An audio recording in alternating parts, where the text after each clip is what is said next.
მოდით მამისათა და დადისათა და სულისა წმინდისათა ამი ჩვენთან არც მოგვიყვება. ერთად მშვიდობა მოგცეთ და ალოცვილი გამყოფოთ მაღალმა მეთქმა. დღეს სახარება წავიკითხეთ, სადაც ნათქვამი არის სახარების ოქროს სიტყვები. აი ოქროს სიტყვებად არის შეფასებული ეს სიტყვები და მინდა წავიკითხოთ თვითონ, იმიტომ რომ რო არ ჩემი სიტყვების ინტერპრეტაცია რო არ მოვახდინო. რაც გინდათ რომ გაგიკეთოს ადამიანებმა ანუ სხვებმა ზუსტად ისევე თქვენს გავუკეთეთ მათ. სხვებს გავუკეთეთ ისე რაც გინდათ რომ სხვებმა გაგიკეთოს. თუ კი თქვენ გიყვართ თქვენი მოყარენი რაზტო მithხოვთ ღვთისგან მაგას. რადგან ცოდვილებსაც უყვართ თავისი მოყარენი. და თუ თქვენ სიკეთეს უკეთებთ თქვენს კეთილს მყოფელებს რატო მithხოვთ უფლისგან მაგას. რადგან ცოდვილებიც ასევე იქცევიან. და თუ კი თქვენ ასესხებთ მათ საიდანაც ელოდებით რომ მიიღოთ სწორი ანუ რომ დაგიბრუნოთ. რატო მithხოვთ თქვენ მაგას. რადგან ცოდვილებიც სწორედ მათ ასესხებენ ვიდანაც ელოდებიან დაბრუნებას. თქვენ გიყვარდეთ თქვენი მტერი კეთილს უყოფთეთ, ანუ სიკეთეს უკეთებდეთ და ავასხებდეთ და ნუღარ ითხოვთ და იყოს თქვენი სასყიდელი მრავალ და იყვენით ძე მაღლის რამე თუ იგი თავადი ტკბილა არის, ანუ ძე მაღლის იყავითო იყვენით თქვენი მოწყალე, ვითარცა მამა თქვენი მოწყალე არის. აი თანამედროვე ენაზე შევეცადე გადმოხატვა. მერცმა სალადა შეცვალა მოგჩეთ, აი ეს სიტყვები თავიდან რითაც იწყება, ბოლომდე სახარება იწოდება სახარების ოქროს სიტყვებად. რაც გინდა რომ გაგიკეთოს ადამიანებმა სხვებმა, ის გაუკეთეთ თქვენს სხვას. აი თუ კი ადამიანი ამ სიტყვას მარტო ამ სიტყვას რო დააკეთოს და შესაბამისად იცხოვრობს. რამდენ რამე შეცვლიდა და გახდებოდა იძულებული ადამიანი რომ შეეცვალა რამდენი რამე. ვაკეთებთ იმას, რაც არ გვინდა რომ სხვა გაგვიკეთოს. ბოლო ნაწილი არის ძალიან საინტერესო. აი მინდა ხაზი გაუსვა რას, ერთ გარემოებას, ერთ ადგილს. თქვენო გაასესხეთო იმაცეო, ვიდანაც არ ელოდებით. რა გასესხებაზეა ჩემო ძვირფასებო ლაპარაკი. რა თქმა უნდა შეიძლება რაღაც თანხა მატერიალური ქონების გაცემაზე იყოს ლაპარაკი. კი ბატონო, ეს არ გამოირიცხება. მაგრამ უპირველეს ყოვლისა ქრისტე ღმერთი მატერიალურზე ხო არ აკეთებს აქციას. ეს ამაზე ესეც იგულისხმება, კი არ გამოირიცხება. უმთავრესი არის სულიერი გაცემა. ანუ შენ სიკეთე უკეთე სხვას, ანუ გაცემანიშნე, გასესხება და ნუ ელოდები მისგან. აი სულიერი თვალსაზრისით ესა, მას გაუკეთე სიკეთე, მისგან ნუ ელოდები. და გიყვარდესო შენი მტრებიო, ლოცავდეთო თქვენ მაწყევარებსო. ეს აქ წაკითხულში მაწყევარებს არ წერება, სხვა ადგილზე არის. კიდე თქვენს მაწყევარებს ლოცავდეთო და იყავითო თქვენო მოწყალე როგორც მამაზეციანი თქვენი არის მოწყალე. აი რას ნიშნავს? აი მინდა ცოტა გავშალო თქვენი ნებართვით. როდესაც საუბარი არის იმაზე, რომ ჩვენ უნდა გავასესხოთ მათზე, რომლებისგანაც არ ველოდებით სწორს, ანუ დაბრუნებას არ ველოდებით. საერთოდ, როცა ადამიანი ცხოვრობს სიკეთით და მას აქვს იმედი, რომ ადამიანები, ვისაც სიკეთეს უკეთებ, დაგიფასებენ, უეჭველი იმედგასრულება გელოდება, ჩემო ძვირფასო. გარდაუვალი იმედგასრულება გელოდება. ის კი არა, შეიძლება გაგიმართო, შეიძლება არა. არა, ჩემო კარგო. არასდროს არ იფიქრო, რომ სიკეთეს უკეთებ ადამიანებს და ისინი დაგიფასებენ. თუ ამას ელოდები, აი სწორად გამიგეთ, რასაც ვამბობ, მაგრამ ძალიან დიდი უგნური ხარ. არ იცნობ, სად ცხოვრობ, რა ვითარებაში ხარ, არ იცი რომ ამ სოფელზე მოქმედების ძალა და შესაძლებლობა აქვს ეშმაკს. და ადამიანთა უმრავლესობა ცხოვრობს არა თქვა იდეებით, სიმართლით და ჭეშმარიტებით, არამედ ფიზიკური მოთხოვნილებების, ფიზიოლოგიური მოთხოვნილებების დაკმაყოფილების მიზნით. უმრავლესობა ასე ცხოვრობს. ამიტომ სიკეთე აკეთებ გეუბნება და ნუ ელოდები ვერ მიიღებ. და რატომ უნდა აკეთო სიკეთე თუ კი არ ელოდები? აი რატომ უნდა აკეთო თუ კი ის ბუნებრივად გაჩნდება მერე კითხვა. ეს ერთი კითხვა, მეორე კითხვა რომ დავშვი. ადამიანის ცხოვრება არის კითხვების ერთობლიობა. აი კითხვა დასვა უნდა უპასუხა და ისე ცხოვრობს. აი გონებაში რომ მიიღებს გადაწყვეტილება, ცხოვრებას ისე არ აწყობილი, ხო? აი ხო მიმიხვდით როგორ ვარ. დაისვა მეორე კითხვა, რატომ უნდა ვაკეთო სიკეთე თუ კი არავინ არ დამიფასებს? ეს ამ ფრაზას როცა ამბობ, ადასტურებ რომ ღმერთი არ გწამს. ადასტურებ იმას რომ ქრისტე არ მოსულა შენთვის ჯვარზე საცმელად. აი ამ ფრაზას როგორ ციტყვი. რომ ქრისტეს არ უყვარხარ და შენთვის რო არ მომკვდარა, არაფრით განსხვავდები იმადგან, რომლებიც არ გიფასებენ შენ სიკეთეს. იმიტომ არ შენ არ უფასებ ღმერთს სიკეთეს. რატო? იმიტომ როდესაც ამბობს სიტყვებს, რატომ უნდა ვაკეთო სიკეთე, თუ კი მე სამაგიეროდ არაფერს ველოდები, ვისაც უკეთებ სიკეთეს, ქრისტემ რა მიიღო? როცა განხორციელდა ღმერთი რა მიიღო? ვისთვისაც მოვიდა, მათ გააკლე ჯვარზე, კაცო, ვიღაცა სხვამ კი არა. ვისაც კურნავდა, მათ მოკლეს. ვისაც შვილი გამოუჯამთელა, მათ დაასმინეს, ვინც ფეხზე დააყენა, მათ მიცეს მის მიმართ სრულ ჩვენება, ვიღაცა სხვები მან კი არა, შემოკარგებო.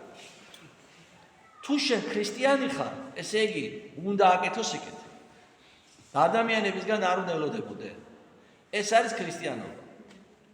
და როდესაც წერია რომ გიყვარდეს შენი მტერი, ანუ ნახეთ აქ როგორ შეიძლება ეს გავიგო. ძალიან ბევრი განმარტებებია ამას და მრავალმხრივი და ძალიან მნიშვნელოვანი, მაგრამ აი ერთ განმარტებას მოგაწვეთ. როდესაც მტერი რას ნიშნავს? გიყვარდეს მტერი შენ რას ნიშნავს? მტერი და მოყვარ როგორ გაარჩევ? რომელიც შენს მიმართ ბოროტს აკეთებს, ის არის მტერი. ოასია. და თუ შენ მის მიმართ გაგიჩნდა სიძულვილი, ანგარისწორება, ან არ გაგიჩნდა, ანგარისწორებული არ გაქვს შესაძლებლობა და გაჩერდი. მაგრამ როგორცა გაიგერო, მას რაღაცა ცუდი დაემართა და შენ გაგეხარდა. რაჯე ხშირად არის ეს? ხო, აი, ჩვენი სისუსტეების გამო მას ცუდი დაემართა და შენ გაგეხარდა. უკვე იცოდე რომ შენ ის არ გიყვარს. არა თუ არ გიყვარს, არამედ გეზიზღება უკვე. უბრალოდ შენ ამის რეალიზებას ვერ ახერხებ, იმიტომ შესაძლებლობა არ აქვს. და თორემ გააკეთებდი რომ მოგცეს, რომ დაუშვას ეშმაკმა, ასე შესაძლებლობას ღმერთი არ გაძლევს, ეშმაკი გაძლევს, ღმერთის დაშვებით. ეშმაკმა რომ მოგცეს შესაძლებლობა, მას ბოროტს გაუკეთებდი. თუ კი მისი ცუდი, რა თქმა უნდა, გაგეხარდა. და როცა კაი რაღაცა კი ეწყიდა. და რას ნიშნავს ეს დამატებით? რას ნიშნავს კიდე ეს დამატებით? როდესაც შენ სიკეთეს აკეთებ, ჩემო ძვირფასო. და ის, ვისაც სიკეთეს უკეთებ, გიკეთებს ბოროტს, არ უნდა განეწყო მის მიმართ უარყოფითად, იმიტომ რომ მან უკვე შენ დაგამარცხა. ვინ მან? ეშმაკმა. დაგამარცხა იმითი, რომ ყველასთან ბოროტი სული თავისი ხაფანგებით, ყველას თავის ხაფანგებს უგებს და თავისი მეთოდებით ებრძვის. მაგალითად, ნახეთ, ბრისხანი ადამიანი თო, ბუნებით ბრისხანი. მას ებრძვის რით? ისეთ მომენტებს შეუქმნი ცხოვრებაში, რომ მოეჭველა განისხდეს და რაღაცა უბედურებას მოახდენს და დაიღუპა. კეთილი ადამიანია, მაგრამ ღმერთი არ წამს. მას მოულენს ისეთ სიტუაციაში ჩააგდებს ეშმაკი. ამა გააკეთა სიკეთე, მაგრამ სამაგიეროდ შეურაცხყოფა მიიღო. და მე ეს გაბოროტდა, იმიტომ რომ ღმერთი არ წამს. და აღარ უყვარს მე ის ერთი არ უყვარს, მეორე არ უყვარს და მე ხელი ჩაიქნია. რატო უნდა ვაკეთო სიკეთე? ესაა მისი ხაფანგი უკვე. დაგამარცხა ეშმაკმა. და როდესაც შენ გიყვარდეს მტერი შენი, გეუბნება, შენ აკეთებ სიკეთეს, მაგრამ მისგან ღებულობ ცუც, შენ მაინც უნდა აკეთო, იმიტომ რომ შენ უნდა იყო ასეთი. ჩემო კარგებო, ჩვენ თვალწინ აი ესე ცხოვრობ ჩვენ. ჩვენ თვალწინ არის საზოგადოების დიდი ნაწილი, რომელიც მიეცი 50 ლარი, 100 ლარი და ეშმაკს მიცემს ხმალს, კაცო. ეს ერთი და ორი ადამიანი კი არის. თელმა ჩვენმა ქვეყანამ იცის, რომ განარკომანდა ჩვენი ახალგაზრდობა. ქორწილი რო ქორწილია, ღვინოს აღარ სვამენ, გადიან და თვალები აქვს გამობნელებული. ვიცით ეს? რომელმა არ იცით? ზუსტად ვიცით ამაში ფულს ვინც აკეთებს, მაგრამ იმის გამო რომ პატარა შემოსავალი, პატარა ტაში კუკურის რეჟიმი ცხოვრობ, ამ დროს თავი ქრისტიანები გონია. ყველა ვიცით რომ უკვე სიტყვა გარყვნილი აღარ არსებობს, იმიტომ რომ ჩემი ბიჭობის დროს სიცხვილი იყო ეს. სიცხვილად ითქვა განა არ არსებობდნენ მეძავები. სულ მარე სიტყვებდა შეამა ვერ ამბობდნენ. დღეს თავისუფალი ცხოვრება დაერქვა. ნორმად გამოცხადდა და ზუსტად ვიცით ამითი ფულს ვინც აკეთებს. ეს გარყვნილების ბუნაგები ვისიც არის, ზუსტად ვიცით ყველა. მაგრამ მათ ვეკეკლუცებით, იმიტომ რომ პატარა მოგცე და თანახმავართ შვილები რომ გაგვირყვნა. თანახმავართ წინამდვილეში. რომელ ქრისტიანობაზე და რომელი მტრის სიყვარულზე ვლაპარაკობთ, შემოკარგებო. კაზინოები ძარცვავს ჩვენს ქვეყანას. ადამიანები ჩვენ თვალწინ თავს იკლავენ, რომ გაყიდა აღარ იცი მე თავი მოიკლა. ზუსტად ვიცით ვისიც არის ეს კაზინოები, ვინ ფარველობს, ვის ინტერესებში და ზუსტად ვიცით ეს. ამიტომ ლაპარაკი და მაინც მათთან გავართ, იმიტომ რომ გადმოგვიგდებენ გროშებს, განსაკუთრებით არჩევნების წინ. ველოდებით ამას. ჩვენ ხო ასე ვცხოვრობთ. ამიტომ ძალიან კარგი იქნება მიუხვდეთ რომ ვართ ფარისევლები. კარგი იქნება ეს. იმიტომ კი არა რომ ეს მე მინდა, იმიტომ რომ თქვენ სულ ჭირდება, ყველა ჭირდება, ფარისევლები ვარ ჩვენ. არანაირი ფილმი რო არის მონანიება. აღსარებისთვის ეშმაკთან მოხვედიო. არანაირი სინანული ჩვენ არ გვაქვს. არანაირი ქრისტიანობის სურვილი ჩვენ არ გვაქვს. ჩვენ თუ ამას მივხვდებით რომ ჩვენ არც ღმერთი გვიყვარს კი არა. ჩვენი მოყვასი არ გვიყვარს კი არა. ერი გვიყვარს ხო საერთოდ. შვილების არ გვიყვარს. საკუთარი შვილები არ გვიყვარს. ზეიმობთ, როდესაც კლავთ საკუთარ შვილებს, კაცო. რომელი ქრისტიანობა? გაგვაძლიეროს ღმერთმა სინანულში. სინანულია უპირველეს ყოვლისა. ჩვენი გადარჩენის საფუძველთან საფუძველი. ქალაქი ნინევია იყო განწირული დაყოფისთვის. იონა წინასწარმეტყველი გააღზანა ღმერთმა მას და იონას არ უნდა იქ მისვლა და არ უყვარდა ეს ხალხი. მაგრამ ღმერთმა რადგან გააღზანა, მაინც იქ აღმოჩნდა. სხვაგან წავიდა, მაგრამ ვეშაპის გამოყენებით მოხვდა იქ. იონა მიქადაგა იქ და რითი დამთავრდა? ნინევიამ შეინანა და გადაარჩინა საკუთარი არსებობა. ერთადერთი გამოსავალი, რაც ჩვენ გვაქვს დარჩენილი დღეს ქართველებს, შევინანოთ ჩვენი ურჯულოება, ჩვენი გარყვნილება, ჩვენი მლიქვნელობა, ჩვენი მაამებლობა, ჩვენი უღმერთობა, შვილთა კვლავ, გარყვნილებისადმი მხარდაჭერა, ნარკომანიისადმი მხარდაჭერა, ღია თან, ისე კი არა სხვათა შორის.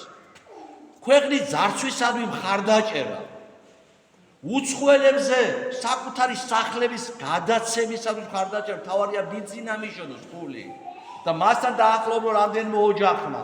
ჩვენ წყალსაც წაუღება პატარას მაინც მოგცემსო. ესეთი ცხოვრება ღმერთმა შეგვანანებიო სულფანო. ღმერთმა დალოცვილი გამყოფო და ერთ დავამთავრებ და დავასრულებ. ძალიან კარგი ეპიზოდია მონაზონისა და დათა თუთაშხიას საუბარი. ბოლო მომენტი, როდესაც მონაზონი მორჩილთან ერთად მაღალი ადგილიდან ცხენით განქროლი დათას უყურებს, იქ დიალოგი მომწონს. არ მოექცეო. არა, აბა რატო დაელაპარაკეო? მორჩილიეუბნება. ვალი მომიხადე. ღმერთის წინაშე და დათას წინაშე. მეც ამას გეუბნებთ. წუხვარ, მაგრამ ასე ვთქვი. სანამ ჩვენ თავს საჟელები ადაგვიტრიალდება, მეტი არაა ჩემი მტერი, ჩვენი ერი მიხვდეს, რა დონის გარყვნილი სულის არის ჩვენი ხალხი. რა სინანული გაუჩნდეს. მე ამას ასე აღარ ვფიქრობ, მაგრამ ვალს ვიხდი. როგორც ის მონაზონი, ვალს ვიხდი ჩემი სარწმუნოების წინაშე, ჩემი გლობის წინაშე, ჩემი ქრისტე ღმერთის წინაშე და ჩემი ერის წინაშე. ვალს ვიხდი და ველოდები სამწუხარო რეალობას ხვალდაზე. ჩემი ერის გარდაუვალ საჟელს. მეც აღარაფერს ველოდები. რაღაც იმედები კი მაქვს დარჩენილი, მაგრამ დიდ შემთხვევაში საჟელს ველოდები, ეგებოდა ამან მაინც გამოგვაფხიზლოს. ინებოს მაღარ ვაღმერთმა.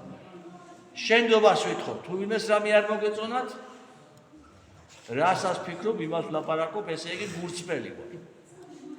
და თუ არ მოგეწონათ, კიდევ ერთხელ შენდობას ვითხოვ. ღმერთმა ინებოს რომ მევცდებოდე და ჩემი ხალხი იყოს მართალი თავის ცხოვრების წესით. ჩვენთან არც ღმერთი.